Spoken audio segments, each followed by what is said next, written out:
మన ప్రభువును ప్రియ రక్షకుడైన యేసు క్రీస్తు ప్రభులవారి అతి శ్రేష్టమైన నామంలో ఈ శనివారం ఈ పరిశుద్ధాత్మ కూడికలో పాలుపంపులు పొందిన మీ అందరికీ నా హృదయపూర్వకమైన వందనాలు. ప్రభు ఎంతవరకు మనలను మన కుటుంబాలను కంచె వేసి కాపాడి ఆయన సజీవమైన రెక్కల నీళ్ళ భద్రపరిచిన దేవునికి ఒక్క క్షణం అందరూ కూడా రెండు చేతులెత్తి దేవునికి స్తోత్రం చెప్దాం. హల్లెలూయా, హల్లెలూయా. ప్రభు ఈ దినాన్ని ఇచ్చిన వాగ్దానాన్ని ఒకసారి చదువుదాం. చూడండి, అపోస్తలుడైన పౌలు గారు ఎఫెసీకి రాసిన పత్రిక 2వ అధ్యాయం 22వ వచనంలో రాయబడిన మాటను ఒకసారి చదవండి. అపోస్తలుడైన పౌలు గారు ఎఫెసీ సంఘానికి రాసిన పత్రిక 2వ అధ్యాయం 22వ వచనంలో రాయబడిన మాటని,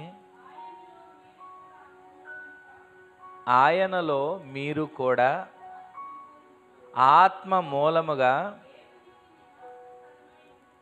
దేవునికి నివాస స్థలమై ఉండుటకు కట్టబడుచున్నారు. గట్టిగా ఆమేన్ చెప్పండి.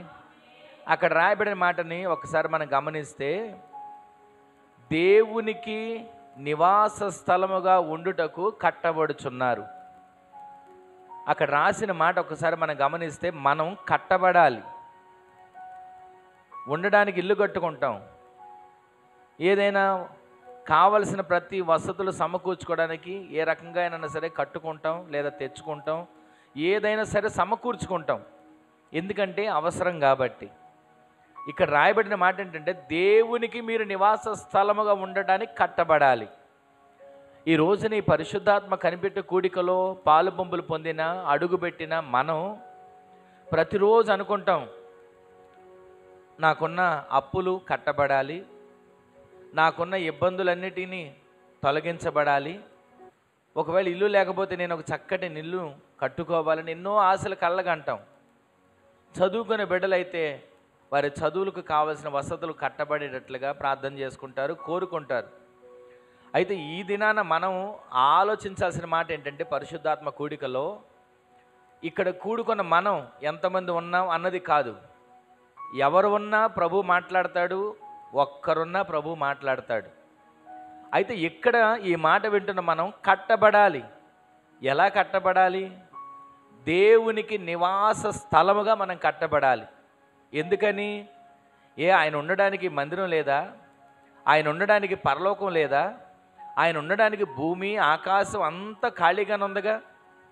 అయినా సరే ఆయన ఏమంటున్నాడంటే, నేను ఎక్కడో ఉండి ఏదేదో మీకు చెప్పి చేయించేవాడిని కాదు, నేను మీలో ఉంటా, నేను మీతో ఉంటా. అలా ఉండాలంటే మీరు నాకొక నివాసాన్ని కట్టాలి, మీరు దేవునికి నివాస స్థలముగా కట్టబడాలి. లేదండి, ఈ లోకంలో పొలాలు కొనుక్కొని కట్టుకుంటాం, లేదా స్థలాలు కొనుక్కొని ఏదైనా ఉండడానికో ఏదైనా పెట్టడానికో అద్దెకి ఇవ్వడానికో కట్టుకుంటాం, ఏదేదో వాహనాలని సమకూర్చుకోవడానికి కట్టుకుంటాం. కానీ దేవుని నివాస స్థలంగా ఉండడానికి మాకెక్కడ కుదురుతుందండి? దేవునికి నివాస స్థలముగా కట్టబడడానికి మేమెలా సిద్ధపరచబడగలుగుతాం అని అనుకుంటుంటాం. కానీ పరిశుద్ధాత్మ కూడికలో మనము ఈ రోజు నుంచి దేవునికి మనమే ఒక నివాసముగా కట్టబడేటట్లు ప్రభు సహాయం చేయునుగాక. ఎందుకని కట్టబడాలి? దేవుడు అంటాడు, మీ దేహము దేవునికి ఆలయమై ఉన్నదని, ఆ ఆలయములో పరిశుద్ధాత్మ దేవుడు నివాసం చేస్తున్నాడని మీరు ఎరుగరా? పరిశుద్ధాత్మకు ఆలయమై ఉన్నదని మీరు ఎరుగరా? ఈ రోజున మనము కట్టబడకపోతే తొట్టిల్లిపోయే పరిస్థితులు ఉంటాయి, కట్టబడకపోతే వెనుగు తిరిగే పరిస్థితులు ఉంటాయి, కట్టబడకపోతే ఎన్నోసార్లు ఇంకేం చేస్తాంలే భక్తి, ఇంకేం చేస్తాంలే ప్రార్థన, ఇంకేం వెళ్తాంలే మందిరానికి అని కట్టబడని వాళ్ళు వెనుకడుగు వేస్తారు. కానీ బండ మీద కట్టబడిన ఇల్లు గాలి వచ్చినా, తుఫాను వచ్చినా, వరదొచ్చినా, ఏ రకమైనటువంటి ఈదురుగాలులు కొట్టినా కదల్చబడకుండా స్థిరముగా ఉన్నట్లుగా క్రీస్తు అనే పునాది మీద, క్రీస్తు అనే బండ మీద మనము మన ఆత్మీయ జీవితం, మన కుటుంబం, మన సంఘం, మన వ్యక్తిగత జీవితం కట్టబడేటట్లుగా దేవుడు సహాయం చేయునుగాక. మనము మనుషులకు నివాస స్థలాలు కడతాం, నా పెద్దోడికి ఒక ఇల్లు కట్టానండి, నా చిన్నోడికి ఒక ఇల్లు కట్టాలండి, లేదా ఇదిగో మా అమ్మాయికి ఒక ఇల్లు కట్టాలని అనుకుంటుంటాం. కానీ మనము కట్టవలసింది ఈ భూమి మీద ఎవరెవరికో ఏదేది గృహాలు కాదు, దేవునికి మనమే ఒక నివాస స్థలముగా కట్టబడేటట్లుగా ప్రభు ఈ దినం నుంచి మనల్ని సిద్ధపరచునుగాక. ఎందుకు కట్టబడాలి, అసలు ఎలా కట్టబడాలి, ఎలా ఉంటే కట్టబడతాం? మూడు విషయాలు మీకు చూపించి నేను ప్రార్థన చేస్తాను. మొదటి మాట నిర్గమకాండంలో 25వ అధ్యాయం 8వ వచనంలో రాయబడిన మాట ఒకసారి చూద్దాం. 25వ అధ్యాయం 8వ వచనంలో నిర్గమకాండం, నేను వారిలో నివసించున్నట్లు వారు నాకు పరిశుద్ధ స్థలాన్ని నిర్మించాలి. మొట్టమొదటి మాట మనం ఇక్కడ చదువుతున్నాం, వారిలో నేను నివసించినట్లుగా. ఎందుకని? దేవుడు మనలో నివాసం ఉండాలని కోరుకుంటున్నాడు. మన ఆత్మీయ జీవితం కాపాడబడాలని. కొన్నిసార్లు ఈ లోకంలో ఎదురవుతున్న శ్రమలను చూసో, నష్టాలను చూసో, కష్టాలను చూసో, పరిస్థితులను చూసో, ఎవరో అన్న అవమానకరమైన మాటలను చూసో ఇంకా మనకు దేవునితో సంబంధం లేదు అన్నట్లుగా జీవించాలనుకుంటాం. కానీ ప్రభు ఏమంటున్నాడు తెలుసా? నేను వారిలో నివసించినట్లుగా వారు నాకొక పరిశుద్ధ స్థలాన్ని నిర్మించాలి అని మోషేకు ఆయన సెలవిచ్చాడు. ఇక్కడ మనం గమనిస్తే మొట్టమొదటిది, మనం కట్టబడాలంటే మందిరంగా, మనము కట్టబడాలంటే దేవునికి నివాస స్థలముగా మనలో పరిశుద్ధతను దేవుడు అనుగ్రహించునుగాక. ఎందుకని? ఆయన అంటాడు, నేను పరిశుద్ధుడనై ఉన్నలాగున మీరును పరిశుద్ధులై ఉండండి. ఒకవేళ నేను అక్రమం చేసేవాడు అనుకో, మిమ్మల్ని అక్రమం చేయొద్దని నేను చెప్పను. ఒకవేళ నేను నరహంతకుడు అనుకో, మిమ్మల్ని నరహత్య చేయొద్దని నేను చెప్పను. ఒకవేళ నేనే పాపిననుకో, మీ పాపాన్ని నేను ఎక్కడ తీస్తాను అని ప్రభు ముందుగా మనకు తెలియజేస్తున్నది ఏంటంటే, నేను పరిశుద్ధుడనై ఉన్నలాగున మీరు కూడా పరిశుద్ధులుగా ఉండాలి. ఈ రోజున మనం దేవునికి నివాస స్థలముగా, దేవునికి మందిరముగా మనము కట్టబడాలంటే మొట్టమొదటిది మనలో పరిశుద్ధత అనే మెట్టు మనం ఎక్కేవారిగా మార్చబడుదుముగాక. ఎందరో జీవితాలు ఉన్నాయి పరిశుద్ధతను కాపాడుకున్న వాళ్ళు. పరిశుద్ధ గ్రంథంలో చాలా వరకు పరిశుద్ధతను కాపాడుకున్న వాళ్ళు ఎవరు అంటే మొట్టమొదటిగా జ్ఞాపకం వచ్చే వ్యక్తి యోసేపు పాపం చేయడానికి వీలున్నా, పాపం తన ఎదురుగా నిలబడినా, పాపం తనను ప్రేరేపిస్తున్నా సరే ఒకే ఒక మాట అంటాడు, నా దేవుడు నాకు సమీపంగా ఉన్నాడు, నా దేవుడు పరిశుద్ధుడు, ఆయనను పరిశుద్ధతను మీరి పరిశుద్ధతను దాటి నేను ఒక్క అడుగు కూడా నేను వేయలేను, ఈ పాపం నేను చేయలేనని చెప్పాడు. ఈ రోజున మనలో పరిశుద్ధత ఉండాలి. చూపులో పరిశుద్ధత, మాటలో పరిశుద్ధత, నడవడికలో పరిశుద్ధత, చేసే భక్తిలో పరిశుద్ధత, చేసే ప్రార్థనలో పరిశుద్ధత, ప్రతిరోజు ఆత్మచేత నింపబడే వ్యక్తిగా పరిశుద్ధునిగా మార్చబడే కృప దేవుడు మనకు దయచేయునుగాక. పైకి భక్తిగా కనబడుతున్నా లోపల ఒకవేళ అపరిశుద్ధత, అపవిత్రత ఉంటే ఆ భక్తి దేవుడు మెచ్చడు. ఆయన ఏమంటాడంటే, నేను పై రూపాన్ని చూసేవాడిని కాదు, హృదయ అంతర్భాగాన్ని నేను చూసేవాడిని. పరిశుద్ధులకు నేను నివాసంగా మార్చబడతా, పరిశుద్ధులతో నేను ఐక్యపడతా. ఈ రోజున ఆ పరిశుద్ధత కలిగిన వ్యక్తులుగా మనము మార్చబడే ధన్యులుగా దేవుడు మనల్ని నడిపించునుగాక. రెండో మాట మీకు చూపిస్తాను చూడండి. ప్రకటన గ్రంథం 21వ అధ్యాయం 3వ వచనం. ప్రకటన గ్రంథం 21వ అధ్యాయం 3వ వచనం రాయబడిన మాట, అప్పుడు ఇదిగో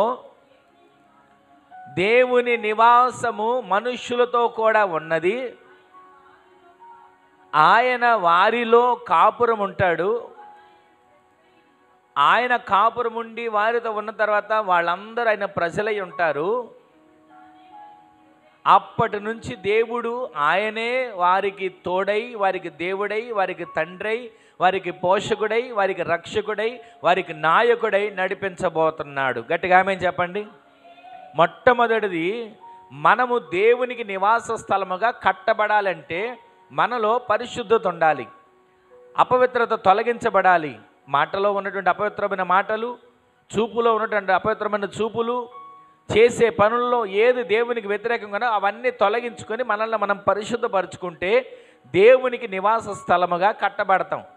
రెండవది ఇక్కడ మనకు కనబడుతుంది, ఆయనతో మనము కాపురం చెయ్యాలి. అంటే కాపురం, ఈ లోక సంబంధమైన కాపురం గురించి నేను చెప్పేది.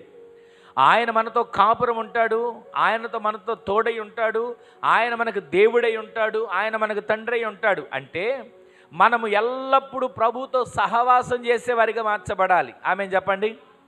రెండవది, మనం దేవునితో సహవాసం చేయాలి. ఆదివారం ఒక్క పూట సహవాసం చేస్తే సరిపోద్దా? ఆదివారం కాసేపు దేవునికి కనబడి, అయ్యా నీవే నా దేవుడవు, నీవే నా ప్రభుడవు అని కనబడి వెళ్ళిపోతే సరిపోద్దా? ప్రతిరోజు ప్రతి క్షణం ఒక స్నేహితుడు మరొక స్నేహితుడితో ఎలా సహవాసం చేస్తాడో, ఒక భార్య భర్త ఏ విధంగా సహవాసం చేస్తారో, ప్రతిరోజు ప్రభుతో మనము సహవాసంలో అంటు కట్టబడిన వారిగా మార్చబడుదుముగాక.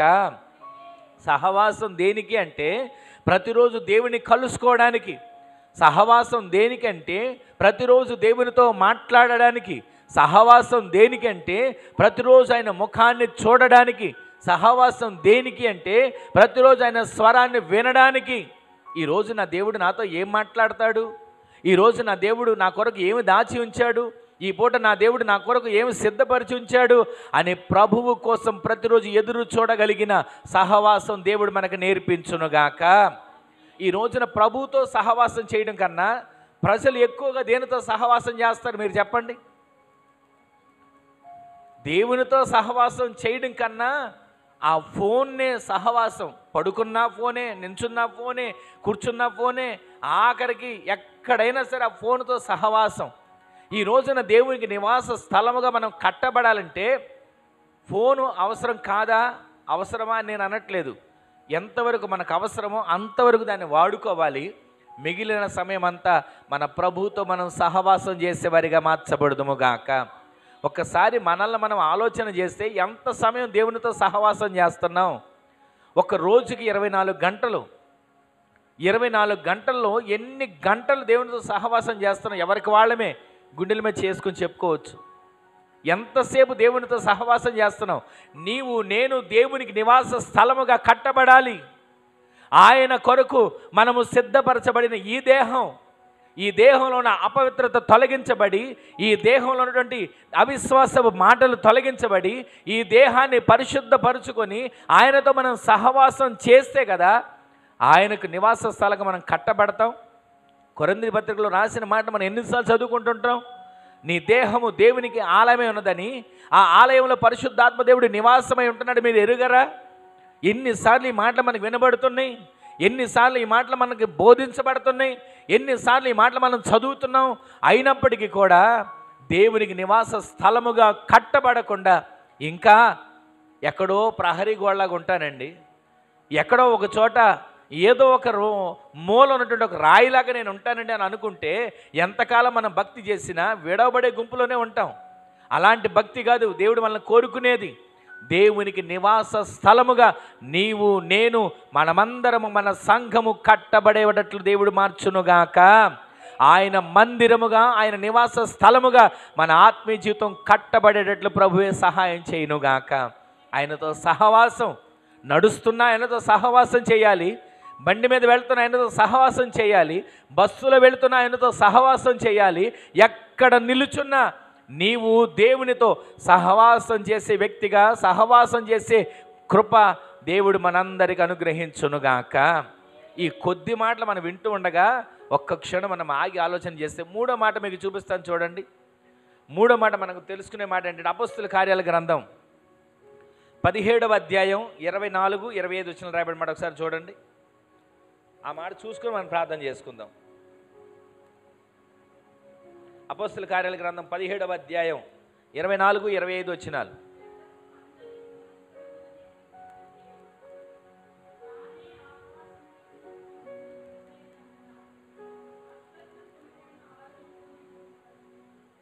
జగత్తును అందలి సమస్తమును నిర్మించిన దేవుడు తానే ఆకాశమునకును భూమికిని ప్రభువై ఉన్నందున హస్తకృతములైన ఆలయములలో ఆయన నివసింపడు. ఆయన అందరికీ జీవమును ఊపిరిని సమస్తమును దయచేవాడు గనక తనకు ఏదైనాను కొదువై ఉన్నట్టు మనుష్యుల చేతులతో నియమింపబడేవాడు కాడు. ఇక్కడ రాయబడిన మాట ఒకసారి మనం గమనిస్తే, మొదటిది మనం దేవుని ఆలయంగా కట్టబడాలంటే పరిశుద్ధత కలిగి ఉండాలి. రెండవది, మనం దేవుని ఆలయంగా కట్టబడాలంటే సహవాసం చేయాలి. మూడోది, మనం దేవుని ఆలయంగా కట్టబడాలంటే ఆయన మీద మనం ఆధారపడాలి. ఎందుకని? మనుషులందరూ మనిషి మీద ఆధారపడతారు. ఏదో ఒక వ్యక్తి మీదో, డబ్బున్న వ్యక్తి మీదో, పలుకుబడి ఉన్న వ్యక్తి మీదో, హోదా ఉన్న వ్యక్తి మీద ఆధారపడతారు. ఆయన ఫలానైనా మాకు తెలుసండి అని చెప్పుకుంటుంటాం. కానీ మనం ఆధారపడాల్సింది ఏంటంటే దేవుని మీద మనం ఆధారపడగలిగితేనంట ఆయన ఈ లోకంలో ఉన్న దాని అంతటిని, జగత్తును, అందలి ఉన్న ప్రతి దానిని ఆయన సృజించాడు, నిర్మించాడు, నిర్మాణకుడు. ఆయన నిర్మించిన దేవుడు. అయితే మనుషులు ఏమో తెలుసా, ఈ దేవుణ్ణి నేను చేశానండి, ఈ రూపం నేను కట్టానండి, ఇదిగో ఇలా ఉంటాడు దేవుడు అని చెప్పి నేను నిర్మించానండి, దేవుడినే వారి చేతులతో చేస్తున్నారు. కానీ ఇక్కడ రాబడిన మాట ఏంటంటే ఆయన హస్తకృతాలయమైనటువంటి వాటితో చేసిన ఆలయంలో ఆయన నివాసం చేయుడు. కట్టినటువంటి మందిరం కాదు ఆయనకి కావాల్సింది, నీ హృదయం దేవునికి కావాలి. కట్టబడాల్సిన నీ హృదయం దేవునికి ఒక నివాస స్థలముగా, ఆయన కొరకు కట్టబడినటువంటి ఒక కట్టడముగా నీవు నేను మనందరము మార్చబడుదుముగాక. మూడోది, మనుషులందరూ ఏమనుకుంటారు తెలుసా, నాకు ఇది ఉందండి, డబ్బు మీద ఆధారపడతారు. నాకు ఇది ఉందండి, ఆరోగ్యం మీద ఆధారపడతారు. నాకా మగపిల్లలు ఉన్నారండి నన్ను చూసుకునే వాళ్ళని, పిల్లల మీద ఆధారపడతారు. కానీ మనము ఆయన మీద ఆధారపడాలి. ఆయన కదా మనకు పిల్లల్ని ఇచ్చింది, ఆయన కదా మనకు డబ్బు ఇచ్చింది, ఆయన కదా మనకు ఆరోగ్యం ఇచ్చింది, ఆయన కదా మనకు ఒక కుటుంబాన్ని ఇచ్చింది. ఆయన ఇవ్వకుండా మనకి ఏది రాలేదు, ఆయన నిర్మించాడు. 24 వచనం ఒకసారి చదవండి మరలా. జగత్తును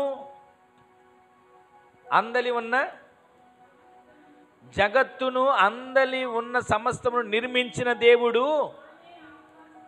ఆయనే. ఆకాశానికి భూమిని నిర్మించిన వాడు, నిర్మాణకుడు, ఆయనే సృష్టికర్త, ఆయనే సర్వశక్తి కలిగిన దేవుడు. ఆ దేవుడే మనల్ని నిర్మించాడు. ఆ దేవుడే మనకి కింద రాస్తే మనం చదివిన దాన్ని చూస్తే కనబడుతుంది. ఊపిరిచ్చాడు, జీవమిచ్చాడు, ఆరోగ్యం ఇచ్చాడు, ఆయుష్నిచ్చాడు. ఈ భూమి మీద ఇన్ని దినాలు బ్రతుకు అని మన తల వెంట్రుకలు లెక్క పెట్టి మనల్ని ఇక్కడికి పంపించాడు కదా. ఆయన మీద ఆధారపడకుండా దేని మీద ఆధారపడుతున్నాం? ఈ లోకంలో సంపదలు వస్తాయి పోతాయి, ఎన్నోసార్లు వింటున్నాం కదా. ఏది ఉన్నప్పటికీ కూడా, ఏది లేకపోయినప్పటికీ కూడా ఆయనను విడిచిపెట్టక ఆయన మీద మనం ఆధారపడగలిగిన వారిగా మన హృదయము ఆయనకు నివాస స్థలముగా కట్టబడునుగాక. అలా కట్టబడేటట్లుగా దేవుడు మనల్ని నిర్మించాలి, ఆ విధంగా నడిపించాలి. ఈ రోజున ఈ మాటలు వింటున్న మన జీవితంలో ఒక్క క్షణం మనం ఆగి ఆలోచన చేస్తే, నేను దేవునికి నివాస స్థలంగా కట్టబడుతున్నానా, లేదా ఈ లోకానికి నివాస స్థలంగా కట్టబడుతున్నానా, లోక ఆశలకు నివాస స్థలంగా కట్టబడుతున్నానా, నా ఇష్టానికి, నా తలంపులకు, నా స్వేచ్ఛకు నేను నివాస స్థలంగా కట్టబడుతున్నానా అని ఒక్క క్షణం మనం ఆలోచన చేసుకుంటే, దేవునికి నివాస స్థలంగా మనం కట్టబడితే మొట్టమొదటిది మనలో పరిశుద్ధత ఉండాలి. ఆ పరిశుద్ధతను దేవుడు చూస్తాడు. పరిశుద్ధత కలిగిన వారిని ప్రభు విడిచిపెట్టాడు. మరొక చోట రాయబడి ఉంటుంది, పరిశుద్ధత కలిగిన వారే ప్రభువును చూస్తారు. ఈరోజు ఆయన్ని చూడాలన్నా, ఆయనతో ఉండాలన్నా, ఆయనతో జీవించాలన్నా మొట్టమొదటిగా మనం ఆయనకి నివాస స్థలముగా కట్టబడాలన్నా పరిశుద్ధత ఉండాలి. రెండవది, మనలో నిత్యము ఆయనతో సహవాసం చేసే కృప ఉండాలి. ఈ లోకంతోనో, స్నేహితులతోనో, బంధువులతోనో, కలిగిన వాటితో సహవాసం చేస్తున్నాం. కానీ ప్రభుతో ఎంతసేపు సహవాసం చేస్తున్నాం? ఆయనతో ఎంతసేపు మాట్లాడుతున్నాం? ఆయనతో ఎంతసేపు ముచ్చటించగలుగుతున్నాం? ఆయన వైపు ఎంతసేపు తిరిగి అయ్యా అని చేతులెత్తగలుగుతున్నాం? ఎంతసేపు వాక్యాన్ని చదవగలుగుతున్నాం? ఎంతసేపు ప్రార్థన చేయగలుగుతున్నాం? ఎంతసేపు ఆయన సన్నిధిలో స్తుతించగలుగుతున్నాం? ఒక్కసారి మనం ఆగి పరిశీలన చేసుకుంటే, ఆయనతో సహవాసం చేయకుండా మనం ఏది చేసినా వ్యర్థమే. ఆయనతో సహవాసం చేసే గుంపులో దేవుడు మనల్ని నిలబెట్టును గాక. మూడోది, మనం ఈ లోకాన్ని, లోక ఆశల మీద ఆధారపడడం కాక, సమస్తాన్ని సృజించిన, నిర్మాణకుడైన, సృష్టికర్త అయిన, నిర్మించిన ఆయన మీద మనకు ఊపిరినిచ్చిన, జీవమిచ్చిన, ఆరోగ్యం ఇచ్చిన, ఆయుష్ ఇచ్చిన ఆయన మీద మనము ఆధారపడి జీవించే వారిగా మార్చబడుదుము గాక. ఇలా చేస్తే మనము దేవుని కొరకు, ఆయనకు, ఆ దేవుని నివాసానికి ఒక కట్టబడే వ్యక్తులుగా మనము మార్చబడుదుము గాక. దేవుని నివాసం కట్టబడేటట్లుగా మన హృదయం, మన మనస్సు, మనము ఆయన కొరకు నివాస స్థలముగా మార్చబడేటట్లుగా ఒక చిన్న ప్రార్థన చేసుకుందాం. ఒక క్షణం అందరిగారు మోకరించండి. ఎవరికి వారు మోకరించండి. ఒక చిన్న ప్రార్థన చేసుకుందాం. అయ్యా, ఈ రోజు నుంచి నేను నీకు నివాస స్థలముగా కట్టబడతాను, పరిశుద్ధతలో ఎదుగుతాను, నీతో సహవాసం చేస్తాను, నీ మీద ఆధారపడతానయ్యా, నేను నీకు నివాస స్థలముగా కట్టబడతానంటే ఒక చిన్న ప్రార్థన చేసుకుందాం. నేను నీకు నివాస స్థలముగా కట్టబడతానయ్యా అంటే ఒక చిన్న ప్రార్థన చేసుకుందాం. దేవా కనికరించండి, దేవా కనికరించండి, దేవా కనికరించండి. నేను నివాస స్థలముగా కట్టబడతానయ్యా, నేను నివాస స్థలముగా కట్టబడతానయ్యా, నేను నీ కొరకు ఒక నివాస స్థలముగా మార్చబడతానయ్యా, నీ కొరకు ఒక నివాస స్థలముగా నేను నిర్మించబడతానయ్యా. ఆత్మ మూలముగా దేవునికి నివాస స్థలమై ఉండుటకు మీరు కట్టబడుచున్నారు. ఒక్క క్షణం అయ్యా, నేను నివాస స్థలంగా మార్చబడినట్లుగా నన్ను బలపరచవా. ఈ రోజు నుంచి నేను నివాస స్థలంగా మార్చబడతానయ్యా. ఒక చిన్న ప్రార్థన చేసుకుందాం. ఎవరికొరకు చిన్న ప్రార్థన చేసుకుందాం. ఒక చిన్న ప్రార్థన చేసుకుందాం. ఆత్మ మూలముగా దేవునికి నివాస స్థలముగా మనం కట్టబడాలి. ఆత్మ మూలముగా దేవునికి నివాస స్థలముగా మనం నిర్మించబడాలి. ఆత్మ మూలముగానే, శరీర మూలముగా కాదు, ఆలోచనల మూలముగా కాదు, ఈ లోకం మూలంగా కాదు. ఆత్మ మూలముగా మనము ప్రభువునకు ఒక నివాస స్థలముగా కట్టబడేటట్లుగా ఒక చిన్న ప్రార్థన ఎవరికి వారం చేసుకుని చిన్న ప్రార్థన చేసుకోండి. అయ్యా, నేను ఆత్మ మూలంగా కట్టబడతాను, నేను ఆత్మ మూలంగా కట్టబడతాను, ఆత్మ మూలంగా నీకు ఒక నివాస స్థలంగా కట్టబడతానయ్యా, నన్ను ఆ విధంగా నడిపించవాటి ఒక చిన్న ప్రార్థన ఎవరికి వారం చేసుకుందాం. తండ్రి, కార్యాన్ని చేయండి అయ్యా, కృప చూపించండి అయ్యా, కృప చూపించండి అయ్యా, కృప చూపించండి అయ్యా, కృప చూపించండి అయ్యా. కార్యాన్ని చేయండి, కార్యాన్ని చేయండి, కార్యాన్ని చేయండి, కార్యాన్ని చేయండి, కార్యాన్ని చేయండి, కార్యాన్ని చేయండి. హల్లెలూయా, హల్లెలూయా. మూలరాయి నీవైయుండగా అపోస్తులుల పునాది మీద నిత్య నివాసముగా కట్టబడుటకు ఆత్మాభిషేకము అనుగ్రహించితివి. నిత్య నివాసముగా కట్టబడుటకు ఆత్మాభిషేకము అనుగ్రహించితివి. మూలరాయి నీవైయుండగా అపోస్తులుల పునాది మీద, మూలరాయి నీవైయుండగా అపోస్తులుల పునాది మీద నిత్య నివాసముగా కట్టబడుటకై ఆత్మాభిషేకము అనుగ్రహించితివి. నిత్య నివాసముగా కట్టబడుటకై ఆత్మాభిషేకము అనుగ్రహించితివి. ప్రాణేశ్వర ప్రభు దైవ కుమార, ప్రణుతింతును నిన్నే ఆశ తీరా. ప్రాణేశ్వర ప్రభు దైవ కుమార, నా ఆత్మతో పాటలు పాడ, నీ కృపలే నాకు హేతువులాయే. నా ఆత్మతో పాటలు పాడ, నీ కృపలే నాకు హేతువులాయే. నిత్య నిబంధన నీతో చేసి, నీ పాద సన్నిధి చేరియున్నానే. నిత్య నిబంధన నీతో చేసి, నీ పాద సన్నిధి చేరియున్నానే. ప్రాణేశ్వర ప్రణుతింతును నిన్నే ఆశ తీరా. ప్రాణేశ్వర ప్రభు దైవ కుమార, ప్రణుతింతును నిన్నే ఆశ తీరా.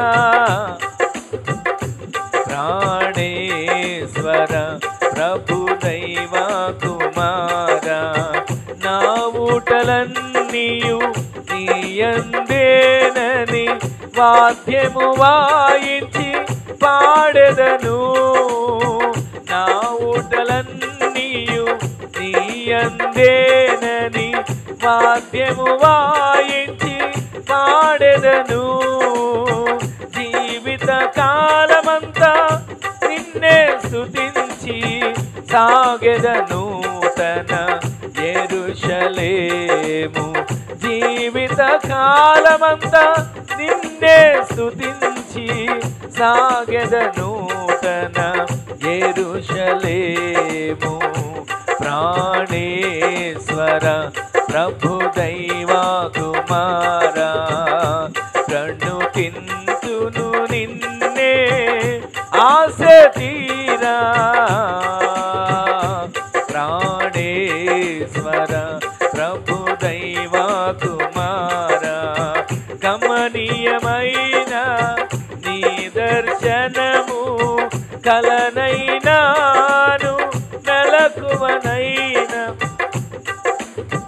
గమనీయమైన నీ దర్శనము కలనైనాను మెలకువనైనా కనబడినా ఆశలు తీరవే కనిపెట్టుచుంటిని కడబుర ధ్వనికై.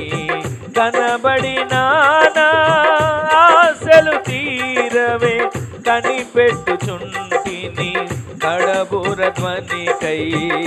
ప్రాణేశ్వర ప్రభు దైవా కుమారా ప్రణుతింతును నిన్నే ఆశ తీరా. ప్రాణేశ్వర ప్రభు దైవా కుమారా ప్రణుతింతును నిన్నే ఆశ తీరా. ప్రాణేశ్వర ప్రభు దైవా కుమారా పిడుగులు విసిరే మెరుపుల వంటి శత్రువులు నాకు ఎదురై నిల్చిన. పిడుగులు విసిరే మెరుపుల వంటి శత్రువులు నాకు ఎదురై నిల్చిన. నాకు విరోధము రూపించిన ఏ ఆయుధము వర్ధిల్లలేదే. నాకు విరోధముగా రూపించిన ఏ ఆయుధము వర్ధిల్లలేదే. నా ఊటలన్నీయు నీయందేనని వాద్యము వాయించి పాడెదను. నా ఊటలన్నీయు నీయందేనని వాద్యము వాయించి పాడెదను. జీవిత కాలమంతా నిన్నే స్తుతించి సాగెదను తన యెరూషలేము. జీవిత కాలమంతా నిన్నే స్తుతించి సాగెదను తన యెరూషలేము. ప్రాణేశ్వర ప్రభు దైవా కుమారా స్తుతింతును నిన్నే ఆశ తీరా. ప్రాణేశ్వర ప్రభు దైవా కుమారా మూలరాయి నీవైయుండగా అపోస్తులుల పునాది మీద. మూలరాయి నీవైయుండగా అపోస్తులుల పునాది మీద. మూలరాయి నీవైయుండగా అపోస్తులుల పునాది మీద. నిత్య నివాసముగా కట్టబడుటకై ఆత్మాభిషేకము అనుగ్రహించితివే. నిత్య నివాసముగా కట్టబడుటకై ఆత్మాభిషేకము అనుగ్రహించితివి. నిత్య నివాసముగా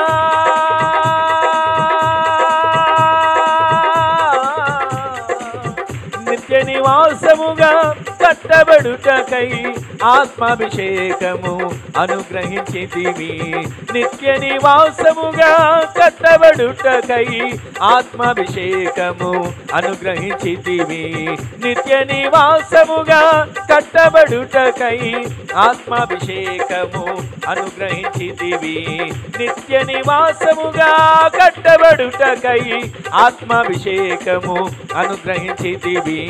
నిత్య నివాసముగా కట్టబడుటకై ఆత్మాభిషేకము అనుగ్రహించితివి.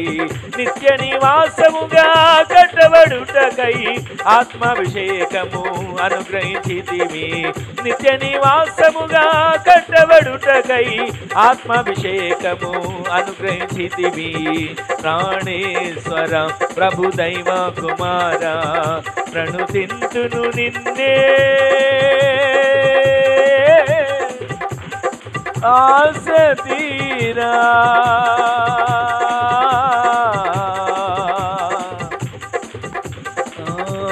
ఆశ తీరా. ఆశ తీరా. ప్రాణేశ్వరా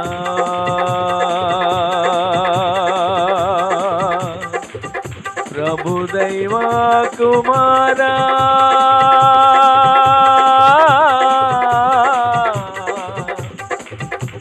ప్రాణేశ్వరా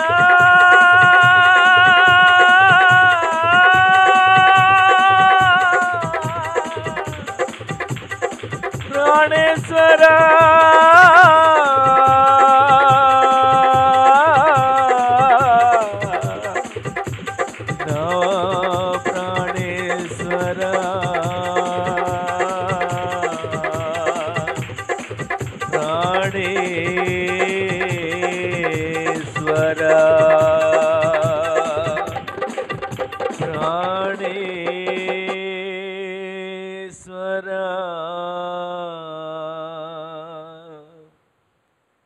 ప్రేమగల తండ్రి, పరిశుద్ధుడా, జీవాధిపతి, నీకు వందనాలు, కృతజ్ఞత, స్తుతులు, స్తోత్రాలు చెల్లించుకుంటున్నామయ్యా.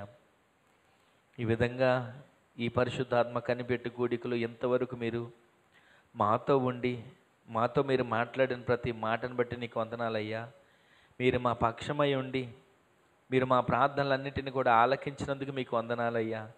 ప్రతి ప్రార్థనకు మీరు జవాబును అనుగ్రహించినందుకు మీకు వందనాలయ్యా.